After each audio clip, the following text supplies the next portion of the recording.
اللهم صل وسلم وبارك على محمد وعلى ال محمد.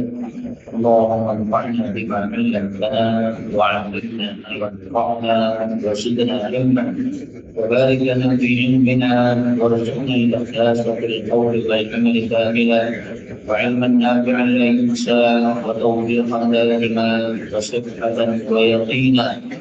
اللهم صيبا نافعا. اللهم صيبا نافعا. اللهم صيبا نافعا. اللهم حسن خلقنا. وصلى الله وسلم وبارك على سيدنا محمد والحمد لله رب العالمين. Alhamdulillah kaum muslimin rahimahullah, kita lanjutkan pengajian tafsir Al-Quran satu kali satu halaman. Dan ini adalah halaman yang terakhir dari surat An-Nisa, halaman 105. Surat An-Nisa ayat 171 sampai dengan 175 insyaallah ta'ala. أعوذ بالله السميع العليم من الشيطان الرجيم من همزه ونفخه ونفثه. يا أيها الذين يا أهل الكتاب لا تغلوا في دينكم ولا تقولوا على الله إلا الحق إنما المسيح عيسى بن مريم رسول الله وكلمته ألقاها إلى مريم وروح منه فآمنوا بالله ورسله ولا تقولوا ثلاثة إنه خيرا لكم إنما الله إله واحد سبحانه أن يكون له ولد له ما في السماوات وما في الأرض وكفى بالله وكيلا. لن يستنكف المسيح أن يكون عبدا لله والملائكة يقربون إن يستنكف عباده ويستكبر فسيحشرهم إليه.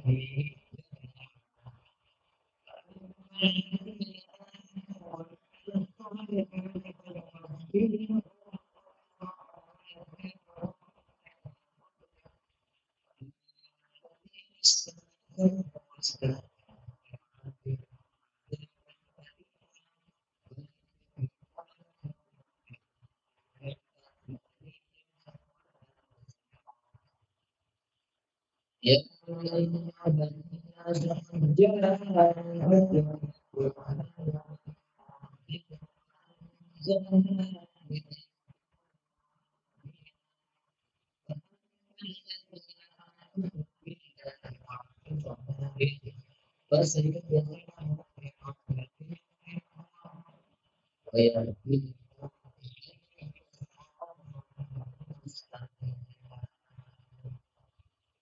Alhamdulillah.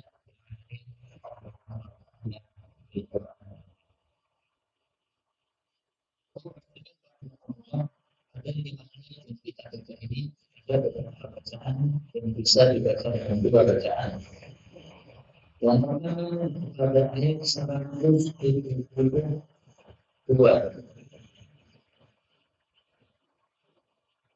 Ketiga, fayuwafihim boleh dibaca fayuwafihum, dan ini tidak hanya pada ayat ini saja, tapi pada semua ayat seperti itu.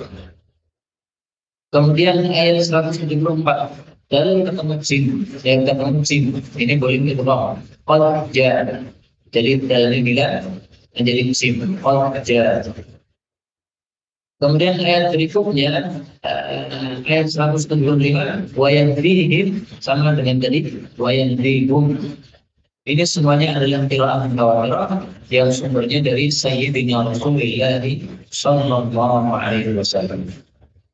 Ada tafsirnya secara ringkas.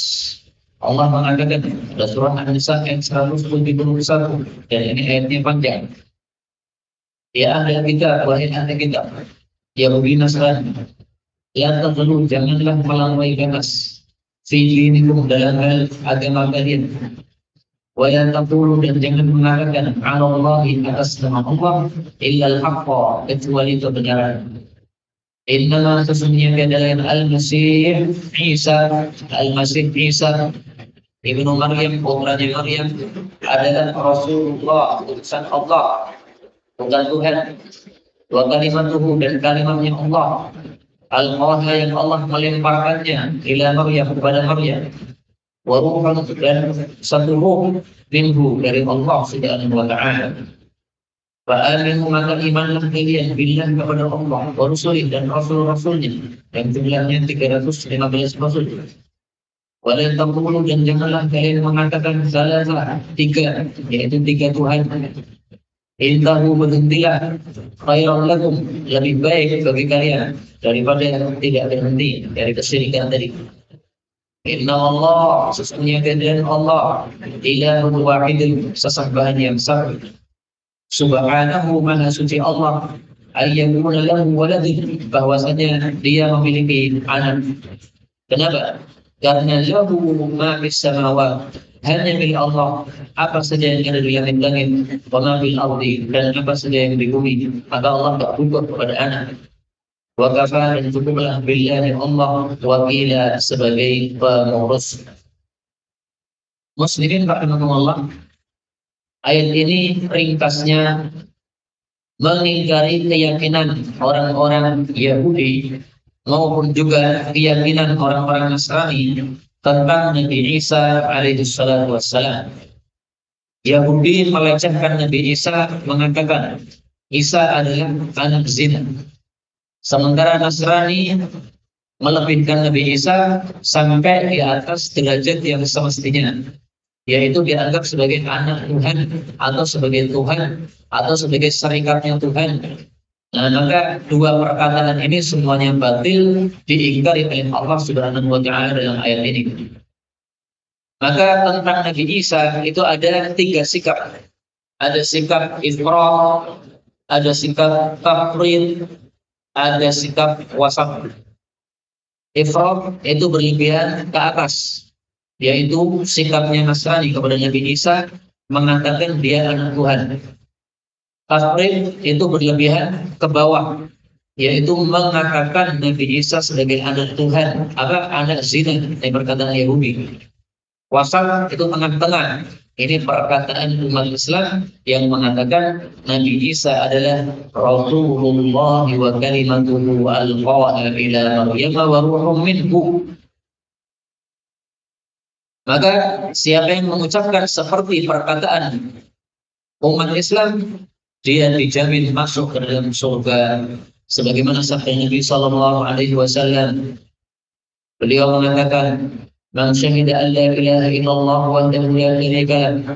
Siapa bersaksi tidak ada Tuhan yang berhak disembah selain Allah saja, wa anna Muhammadan abduhu wa rasuluh, bahwasanya Nabi Muhammad hamba dan utusan Allah, wa anna Isa abduhu wa rasuluhu wa ibnu amatihi wa kalimatuhu alqaha ila Maryam wa ruhum minhu, dan bahwasanya Nabi Isa hamba Allah, utusan Allah, anaknya hamba Allah, kalimatnya Allah yang dilemparkan kepada Maryam, dan roh dari Allah, dan bahwasanya surga itu benar, neraka itu benar, kebangkitan setelah mati benar ada, maka Allah masukkan dia ke dalam jannah atas apapun yang ada dari amalan-amalan dia masuk dari pintu-pintu jannah yang 8.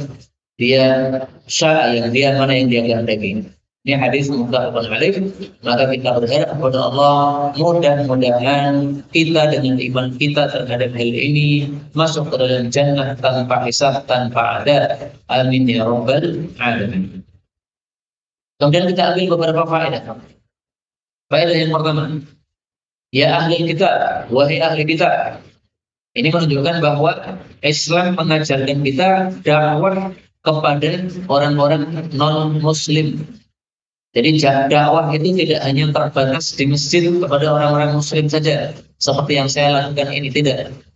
Tapi dakwah juga kepada orang-orang non-muslim. Itulah sebabnya dalam Islam ada syariat jihad.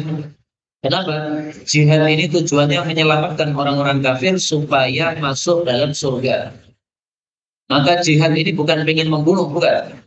Tapi pertama kali datang ke negara musuh ditawarkan, mau masuk Islam tidak? Kalau mau, kami tidak perang. Kalau tidak mau ya sudah, bayar jizyah bagi ahli kitab Yahudi atau Nasrani. Tidak mau bayar jizyah, baru perang. Perang itu nomor 3. Pertama dakwah dulu masuk Islam, kedua bayar jizyah kalau dia Yahudi atau Nasrani, baru yang terakhir adalah apa? Perang.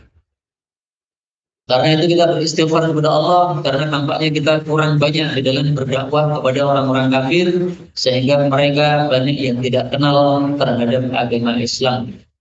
Saya barusan mendengar cerita seorang tua dari Amerika. Dia masuk Islam pada usia sekitar 100 tahun. Dan dia mengatakan, saya menunggu-nunggu kalian sejak dulu kemana umat Islam. Kalau tidak ada yang memberitahu saya tentang Islam. Astagfirullah. Berarti memang kita ini kurang dalam berdakwah kepada orang-orang kafir. Sehingga mereka tidak paham bagaimana keindahan Islam. Kemudian faedah yang kedua, Allah mengatakan la taghlu, jangan berlebihan di dalam masalah agama. Jadi masalah agama tidak boleh berlebihan. Baik berlebihan ke atas maupun berlebihan ke bawah tadi. Tapi hendaklah tengah-tengah. Sebagaimana sabda Nabi Shallallahu Alaihi Wasallam di dalam hadis yang sahih, saddidu wa qaribu. Saddidu, luruskan, wa qaribu, dan dekatkan. Yang dimaksud luruskan itu maksudnya adalah tengah-tengah. Tidak naik ke atas, tidak naik ke bawah. Maka as-sadad itu maksudnya adalah amalan sebagaimana amalan Rasulullah SAW. Tengah-tengah. Beliau pernah mengatakan kepada seseorang yang mengatakan, saya tidak akan menikah. Beliau mengatakan, saya juga menikah. Beliau mengatakan kepada orang yang saya tidak akan tidur malam. Maka beliau mengatakan, saya tidur dan saya tahajud. Di satu malam itu dibagi dua, ada tidurnya, ada tahajudnya. Kenapa? Mata kita punya hak untuk istirahat, dikasih haknya. Tapi roh kita punya hak untuk makan. Makannya adalah tahajud. Yang dikasih makanannya, yaitu salat tahajud. Sehingga adil.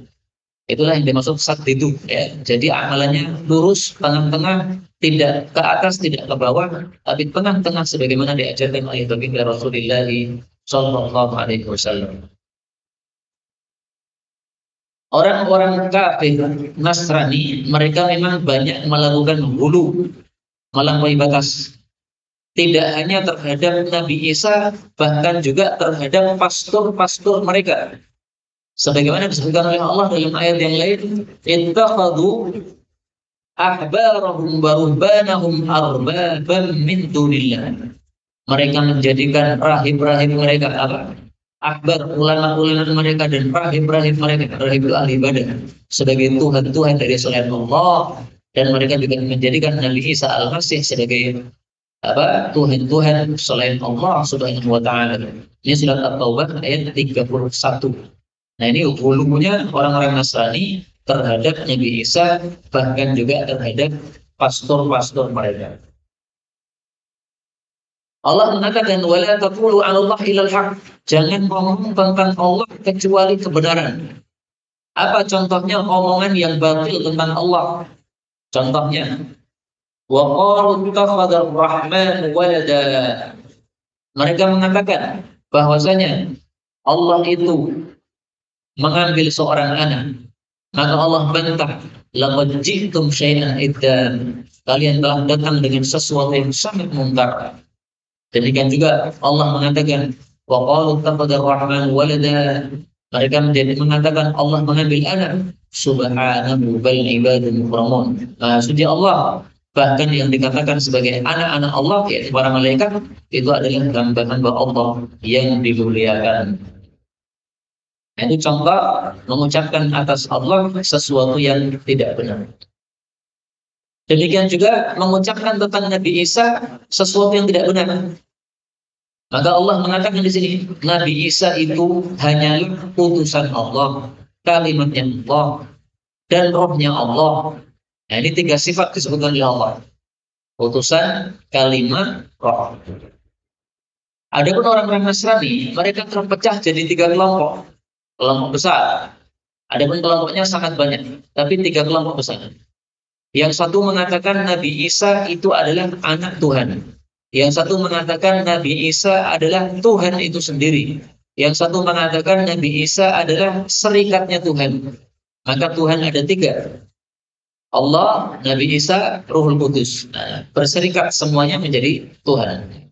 Nah, itu adalah kalimat yang batil semuanya tentang Nabi Isa alaihissalatu wassalam. Nabi Isa disebut sebagai kalimat Allah karena Allah menciptakannya cukup dengan ucapan kun, sebagaimana disebutkan oleh Allah di dalam ayat yang lain pada surah Al-Imran ayat 59. Inna mathala Isa 'indallahi kamathali Adam khalaqahu min turabin tsumma qala lahu kun fayakun. Perumpamaan Nabi Isa di hadapan Allah seperti Nabi Adam. Allah ciptakan Nabi Adam dari debu, kemudian Allah katakan kun, maka jadilah. Nah, sama juga Nabi Isa diciptakan oleh Allah dengan ucapan kun, maka jadilah Nabi Isa meskipun tidak ada bapak baginya. Terus kalau tidak ada bapak, bagaimana cara Allah menciptakan Nabi Isa? Allah katakan alqaha ila Maryam. Kalimat itu Allah lemparkan kepada Maryam, yaitu Allah kirim malaikat Jibril untuk meniup pada Maryam. Ditiupkan pada jahit. Jahit itu adalah belahan baju sini. Nah, kemudian tiupannya masuk ke dalam belahan bajunya, kemudian turun ke bawah, akhirnya masuk ke dalam farjinya Maryam, kemudian masuk dalam rahim menjadi anak. Makanya disebut sebagai ruhum min, roh dari Allah. Maksudnya dikirimi roh oleh Allah Subhanahu wa taala lewat tiupan malaikat Jibril alaihi salatu wassalam. Roh kita yang ada pada tubuh kita ini juga dari Allah. Tetapi kenapa di sini Nabi Isa disebut sebagai ruhum minhu, roh dari Allah? Padahal semua roh itu ya semuanya dari Allah, tidak ada yang dari setan, enggak ada. Nah, maka jawabannya adalah Nabi Isa secara khusus disebut sebagai roh dari Allah itu untuk pemuliaan. Seperti Ka'bah disebut Baitullah, rumahnya Allah. Padahal semua rumah di atas muka bumi ini ya milik Allah, semuanya ya Baitullah. Karena milik Allah. Adapun kita hanya perantara saja membangun di atas muka bumi, tapi hakikatnya milik Allah. Nah, itu karena pemuliaan terhadap Ka'bah. Demikian juga ontanya Nabi Saleh. Dia membawa onta disebut sebagai naqatallah, ontanya Allah. Padahal semua onta ontanya Allah. Nah, itu adalah untuk pemuliaan. Nah, demikian juga di sini. Ruhum minhu, Nabi Isa dimuliakan oleh Allah sehingga disebut dengan istilah ruhullah, rohnya. Kemudian Allah Subhanahu wa taala mengatakan wala taqulu salasah. Jangan mengatakan tiga Tuhan. Dan sudah saya sebutkan tiga macam pendapat orang Nasrani dalam mengatakan salasah ini. Semuanya kafir. Kata Ibnu Katsir, tiga kelompok Nasrani yang berbeda-beda tadi itu satu sama lain saling mengkafirkan. Yang mengatakan Isa Tuhan mengkafirkan yang mengatakan Isa anak Tuhan. Yang mengatakan Isa anak Tuhan mengkafirkan yang mengatakan Isa adalah serikat Tuhan. Jadi saling mengkafirkan. Maka kata Ibnu Katsir, adapun kami umat Islam mengkafirkan semua tiga kelompok tadi. Semuanya kafir. Yang benar adalah Isa itu utusan Allah Subhanahu wa taala. Makanya Allah menyuruh mereka berhentilah dari mengucapkan seperti itu lebih baik daripada kalian melanjutkan ucapan itu. Kemudian Allah menegaskan kenapa Allah itu tidak mungkin punya anak. Karena lahu ma fis samawati wa ma fil ardh. Allah menguasai seluruh langit bumi, jadi tidak perlu anak. Kenapa menjadikan anak? Kalau kita perlu anak, kenapa? Karena kita perlu pelanjut. Karena kita semuanya yakin kita pasti akan mati. Orang punya bisnis yang besar, kalau tidak punya anak, nah nanti kan pasti mikir, wah bisnis saya siapa yang melanjutkan? Kalau sudah punya anak kan gampang, nanti tinggal diajari anaknya melanjutkan. Allah tidak perlu seperti itu. Maka ayat ini mirip dengan ayat yang lain surat Al-Baqarah ayat 116. Allah mengatakan wa qalu taqadallahu walada. Mereka mengatakan Allah mengambil anak. Allah jawab subhanahu ballahu ma fis samawati wal ardi kullun lahu qanitun. Maha suci Allah, bahkan semua yang di langit dan bumi milik Allah, semuanya tunduk kepada Allah Subhanahu wa taala sehingga Allah tidak butuh kepada anak tadi. Ayat 172. Allah mengatakan la yastankifa, tidak akan sombong al-Masihu Nabi Isa al-Masih ayyakuna 'abdan, untuk menjadi hamba lillah bagi Allah. Wal malaikatul muqarrabun, dan para malaikat-malaikat yang didekatkan juga tidak akan sombong untuk menjadi hamba Allah. Wa may yastaqim, dan barang siapa yang enggan an ibadati, untuk beribadah kepada Allah, wa yastakbir, dan sombong untuk beribadah kepada Allah, fasayasyuruhum, maka Allah akan kumpulkan mereka ilaihi, kepada Allah, jami'a, semuanya. Jadi ayat ini menegaskan bahwa Nabi Isa yang dianggap sebagai Tuhan saja, beliau tidak menganggap dirinya Tuhan. Bahkan beliau itu menyembah Allah Subhanahu wa taala. Tidak akan sombong untuk menyembah Allah, tidak akan. Bahkan dia merasa saya ini hamba, saya ini yang harus menyembah, bukan disembah. Para malaikat juga begitu. Kenapa di sini kok disebutkan malaikat? Padahal sejak tadi kan bicara tentang Nabi Isa, nggak ada kaitannya dengan malaikat. Nah, di sini disebutkan malaikat itu karena sebagian orang kafir menganggap malaikat-malaikat itu adalah Tuhan-Tuhan. Jadi Allah punya wakil-wakil. Nah, wakil-wakilnya siapa? Tuhan, apa, malaikat-malaikat itu.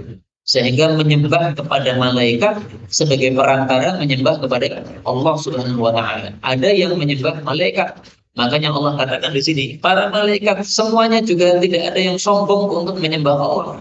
Semuanya justru menyembah Allah Subhanahu wa taala. Kemudian yang dimaksud di sini fasayasyuruhum, Allah akan kumpulkan, itu maksudnya akan dikumpulkan kemudian akan disiksa. Di sini tidak ada kata-kata disiksa, tapi sudah bisa dipaham maksudnya seperti itu. Apalagi disebutkan oleh Allah pada ayat yang lain yang sangat jelas. Innal ladzina yastakbiruna an ibadati sayadkhuluna jahannama dakhirin. Sesungguhnya orang-orang yang sombong dari menyembah, mereka akan masuk ke dalam neraka jahanam dalam keadaan hina. Ini surat Al-Ghafir ayat 60. Demikian juga sabda Nabi Shallallahu Alaihi Wasallam, "Yubsyarul mutakabbirun yaumil qiyamah." Akan dikumpulkan orang-orang sombong pada hari kiamat. Amsalat dzarri fi suwarir rijal. Seperti semut-semut kecil, tapi wajahnya wajah manusia. Yang syahumudullu min kulli makan. Mereka terliputi kerendahan dari segala penjuru. Yusafuna ila sijnin fi jahannam yusamma bulas atau bulus. Mereka digiring kepada satu penjara dalam neraka jahanam, namanya penjara bulas atau bulus. Ta'duhum narul anyar yusqawna min musarati ahlin nar tinabil qabal. Mereka terliputi apinya para api. Mereka diberi minum dari nanak-nanak penghuni neraka, yaitu yang disebut tinatul khabal. A'udzubillahi min syarri dzalik. Jadi Allah memberikan balasan yang setimpal dengan perbuatannya. Orang sombong, maka balasannya oleh Allah direndahkan. Kenapa? Karena orang sombong itu merasa dia tinggi, lebih tinggi daripada yang lain. Nah, justru oleh Allah diberi yang sebaliknya, yaitu direndahkan oleh Allah Subhanahu wa taala. Demikian juga orang-orang yang suka korupsi. Namanya korupsi kan sembunyi-sembunyi. Nah, oleh Allah besok malah dibalas dengan yang sebaliknya. Ditampakkan oleh Allah ini anti korupsi. Maka orang-orang yang anti korupsi besok di belakang pantatnya ada tanda, yaitu bendera-bendera yang ditancapkan. Itu supaya diketahui oleh seluruh khalayak bahwasanya dia adalah ahli khianat waktu di dunia. Nah, maka ringkasnya orang akan dibalas oleh Allah setimpal dengan tingkahnya di dunia. Na'udzubillah min syarri dzalik. 113 dan 173. Fa'ammal ladzina amanu, maka ada pun orang-orang yang beriman, wa 'amilus shalihat, dan beramal saleh, fayuwaffihim, maka Allah akan sempurnakan kepada mereka ujurahum, pahala-pahala mereka, wa yaziduhum, dan Allah akan menambahi mereka min fadlih, dari karunia-Nya. Wa amma, dan adapun alladzina istangkafu, orang yang enggan menyembah Allah, wastakbaru, dan sombong dari menyembah Allah, fayu'adzibuhum 'adzaban alima, maka Allah akan siksa mereka dengan siksa yang menyakitkan. Wala yajiduna lahum, dan mereka tidak mendapati untuk mereka min dunillah, dari selain Allah, waliyan, penolong, pengurus, wala nasira, tidak pula penolong. Ayat ini termasuk ayat-ayat masani. Apa itu ayat masani? Ayat yang setelah membicarakan tentang nikmat lalu membicarakan tentang adab. Setelah membicarakan tentang surga, lalu membicarakan tentang neraka. Ya, maka di sini Allah mengatakan ujurahum, pahala, yaitu surga. Kemudian mengatakan adzaban aliman, siksaan yang pedih, yaitu neraka, atau siksaan yang menyakitkan, yaitu neraka. Nah, ayat-ayat Masani, sebagaimana sudah sering kita sampaikan, tujuannya adalah supaya muncul sikap khauf dan roja secara seimbang. Khauf itu takut kepada Allah, roja itu mengharap rahmat Allah Subhanahu wa Ta'ala. Maka Ibnu Qayyim mengatakan 3 sifat yang harus dimiliki oleh orang beriman: khauf, roja, mahabbah. Mahabbah, cinta kepada Allah. Ini ibarat seperti kepala bagi seekor burung. Burung tanpa kepala tidak akan hidup. Khauf dan roja ini sebagaikan 2 sayap bagi seekor burung. Maka 3-tiganya harus ada. Burung tanpa kepala tidak hidup, burung tanpa 2 sayap tidak bisa terbang, sayapnya hanya 1 juga tidak akan bisa terbang dengan bagus.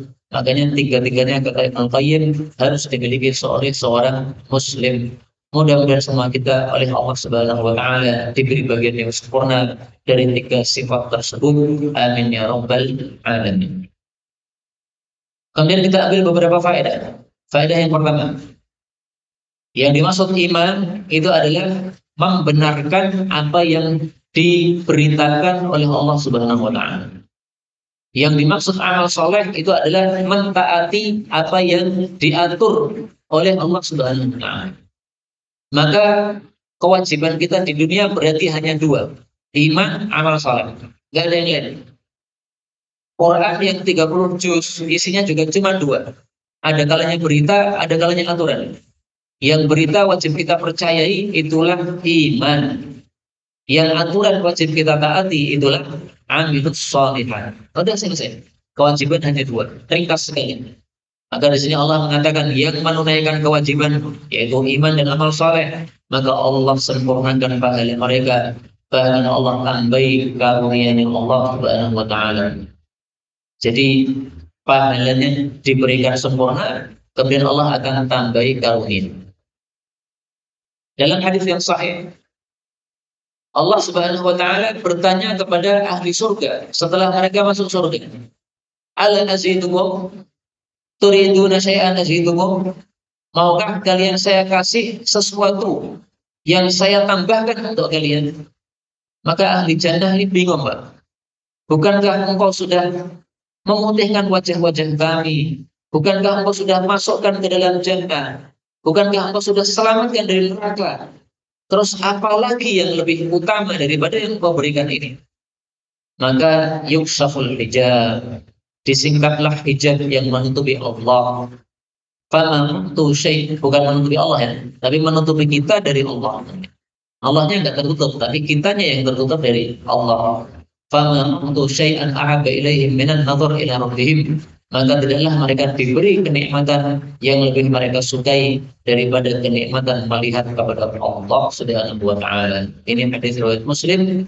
Semoga kita semuanya dapat melihat Allah setiap hari di dalam surga. Amin ya rabbal alamin.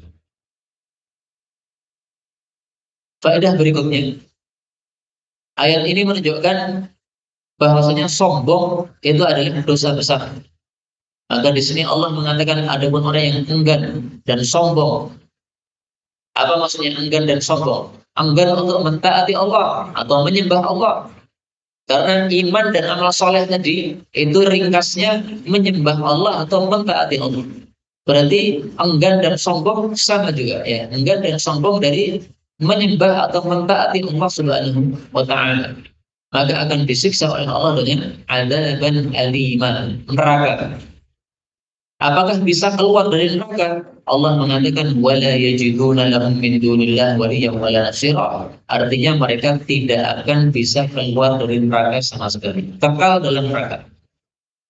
Maka ayat ini mengingatkan kita perkataan orang-orang kafir kelak di akhirat di dalam neraka. Apa kata mereka? Surat Ibrahim ayat 21. Sawa'un 'alaina ajazirna am sabarna ma lana min mahis. Sama saja apakah kami itu keluh kesah ataukah kami pura-pura sabar, maka kami tidak bisa keluar, tidak bisa lari dari neraka. Ahli tafsir mengatakan mereka berpura-pura sabar selama 500 tahun. Berpura-pura keluh kesah selama 500 tahun. Ternyata Allah tidak toleh mereka sama sekali. Maka akhirnya mereka mengatakan begini. Ternyata kita coba 500 tahun sabar, 500 tahun keluh kesah, Allah tidak pernah menoleh kepada ini. Ya, akhirnya mereka putus asa dari harapan rahmat Allah Subhanahu wa taala. Memang sudah tidak ada rahmat Allah untuk mereka, karena rahmat Allah di akhirat hanya untuk orang-orang yang beriman. Kemudian Allah mengatakan, ya ayyuhan nas, wahai para manusia, qad ja'akum, telah datang kepada kalian burhanun, bukti atau hujjah min rabbikum, dari Rabb kalian, wa anzalna, dan telah kami turunkan ilaikum, kepada kalian, nuran mubina, sinar yang nyata atau sinar yang terang. Yang dimaksud ini adalah Al-Qur'an. Jadi Al-Qur'an itu merupakan burhan dari Allah Subhanahu wa taala. Bukti dari Allah Subhanahu wa taala. Bukti apa? Bukti bahwasanya Nabi Muhammad sallallahu alaihi wasallam adalah seorang nabi. Buktinya orang-orang Arab yang ahli syair ditantang untuk membuat satu kitab seperti Quran. Tidak ada yang bisa. Allah turunkan tantangannya. Antum buat 10 surat saja seperti Quran. Pilih surat-surat yang pendek yang isinya 3 ayat. Nggak ada yang bisa. Allah turunkan lagi tantangannya. Buat 1 surat seperti Quran, tidak ada yang bisa. Padahal surat Quran itu ada yang hanya isinya 3 ayat saja. Surat Al-Asr itu 3 ayat. Kemudian Al-Kautsar itu 3 ayat. Nah, maka surat yang isinya hanya 3 ayat saja ditantang oleh Allah orang-orang kafir ahli syair, tidak ada yang bisa menandingi. Ini menunjukkan bahwa betul-betul Quran itu bukti kenabian Rasulullah sallallahu alaihi wasallam. Nuran mubina juga sama, itu Al-Quran.